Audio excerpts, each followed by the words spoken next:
Ódio, ira contida, rancor violento e duradouro, sentimento de repulsão, horror. O amor está mais perto do ódio do que a gente geralmente supõe. São o verso e o reverso da mesma moeda de paixão. O oposto do amor não é o ódio, mas a indiferença. Na atualidade, é nítida a presença da cultura do ódio em diversas relações. Cabe a nós julgar tais atos a partir de alguns referenciais, especialmente da palavra de Cristo, escutando, dialogando e partilhando, como incentivado pela campanha da fraternidade. Nós não podemos pensar que o ódio seja simplesmente um afeto pessoal e uma questão individual. Nós todos somos constituídos por uma cultura, pela história, por uma instituição, pelos fatos, pelo conceito.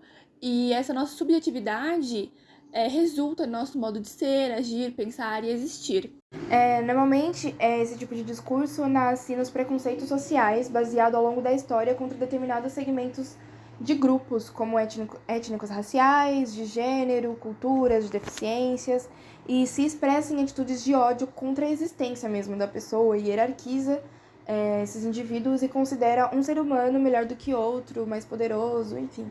A cultura do ódio também não pode ser levada como uma opinião, porque a opinião, ela vem de sentimentos individuais, de vivências, né, individuais. Já o ódio, ele é fomentado socialmente, né, e faz com que crie situações de grupos se impondo sobre outro. Em 1936, Sérgio Buarque lançou o livro Raízes do Brasil. Nele, afirmou que nós brasileiros éramos homens cordiais. As características da cordialidade, em primeiro lugar, é a generosidade, a civilidade, a hospitalidade e a ação pelo coração, até mesmo quando odiamos alguém. Isso foi interpretado com uma leitura conservadora, negando a violência, negando nossa capacidade de expressar sentimentos negativos de ódio. A manifestação do ódio encontrava-se ecoando em todos os governos. O mundo ao redor era profundamente voltado ao ódio. E o Brasil parecia distante da guerra naquele momento, uma ilha de prosperidade. Bom, a verdade é que nunca fomos pacíficos. A história do Brasil ela é marcada por muita violência, muita tortura, muito sangue.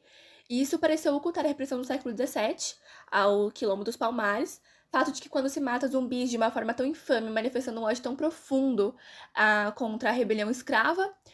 Além disso, também a repressão dos canudos, que matou quase todo o arraial, né? E por fim enterrou a memória dessa violência com uma represa em cima da cidade sagrada de Canudos. A expressão guerra civil não é utilizada em toda a história do Brasil.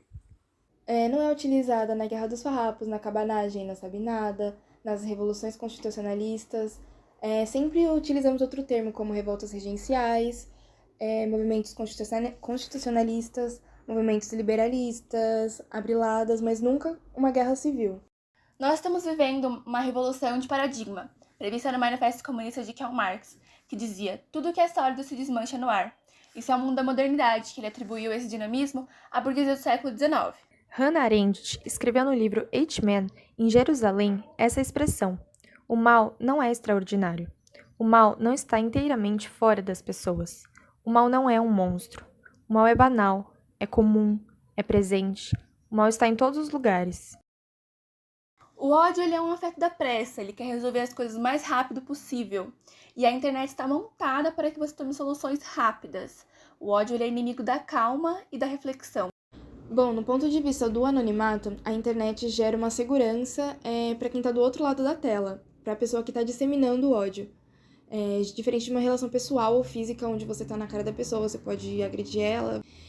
Esse espaço da internet, nas redes sociais, nas plataformas digitais, onde você pode disseminar a cultura do ódio, expressar sua opinião, etc., é chamado pelo famoso filósofo Pierre Levy de cyberespaço.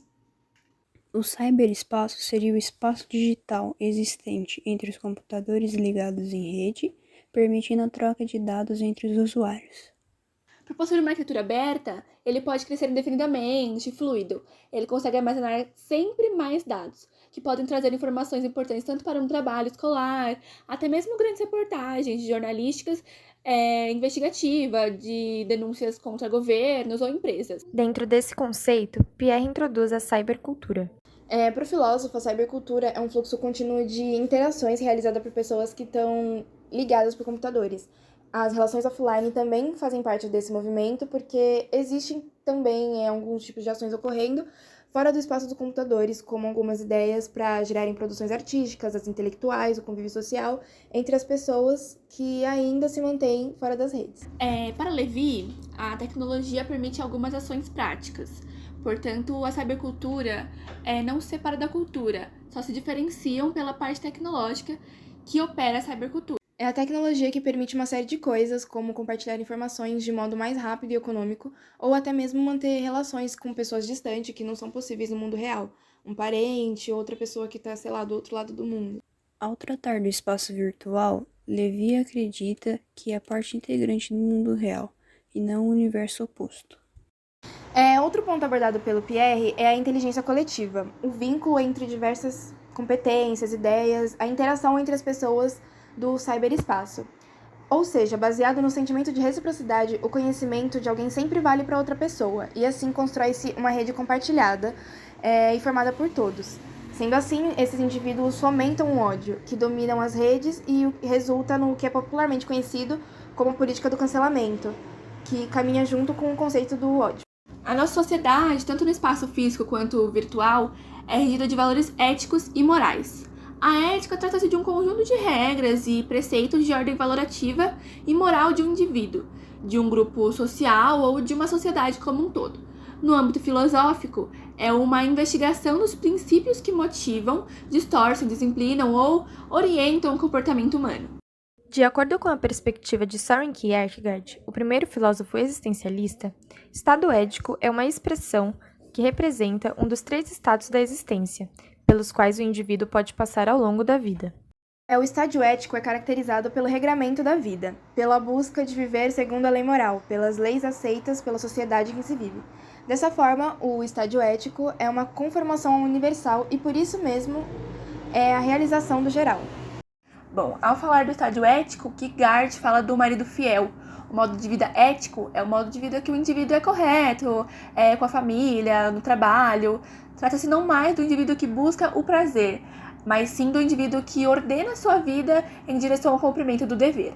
Nietzsche, um dos principais filósofos da contemporaneidade, propôs uma abordagem sobre a genealogia moral, a formação histórica dos valores morais.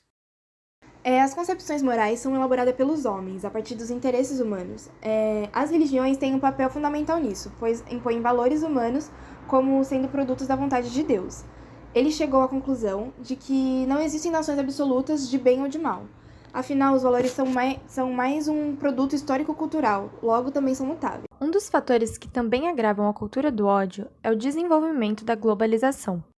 Trata-se de um fenômeno impulsionado pela tecnologia, que visa o encurtamento de distâncias, aumentando também os aspectos da relação da cultura do ódio e internet. Esse fenômeno está longe de possuir apenas aspectos positivos, visto que é possível reduzir as desigualdades no processo produtivo e de consumo, principalmente considerando as questões culturais, políticas, econômicas e sociais.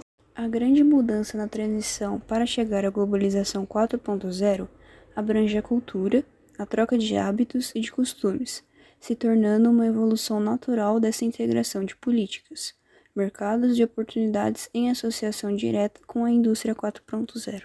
Isso significa que as empresas precisam observar com mais atenção quais serão as formas de crescer e de se desenvolver, adaptando as novas posturas dos negócios e levando em conta as mudanças sociais e ambientais para agir de acordo com elas.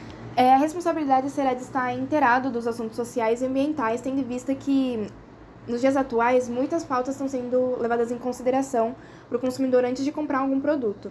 Nessa nova economia, é preciso compartilhar conhecimento, tecnologias, produtos e serviços para que a empresa possa diferenciar e se tornar muito mais competitiva e se tornar diferenciada das outras do mercado. Dentro dessa realidade, a campanha da Fraternidade de 2021 tem como objetivo geral convidar as comunidades de fé e pessoas de boa vontade a pensarem, avaliarem e identificarem caminhos para superar as polarizações e violências através do diálogo amoroso, testemunhando a unidade da diversidade. Bom, a última etapa utilizada no método da campanha da Fraternidade, o Agir, busca apresentar soluções para acabar com a cultura do ódio e todos os efeitos causados por ela. Denunciar as diferentes violências praticadas legitimadas indevidamente em nome de Jesus. Devemos comprometer-nos com as causas que defendem a causa comum, denunciando a instrumentalização da fé em Jesus Cristo, que legitima a exploração e a destruição socioambiental.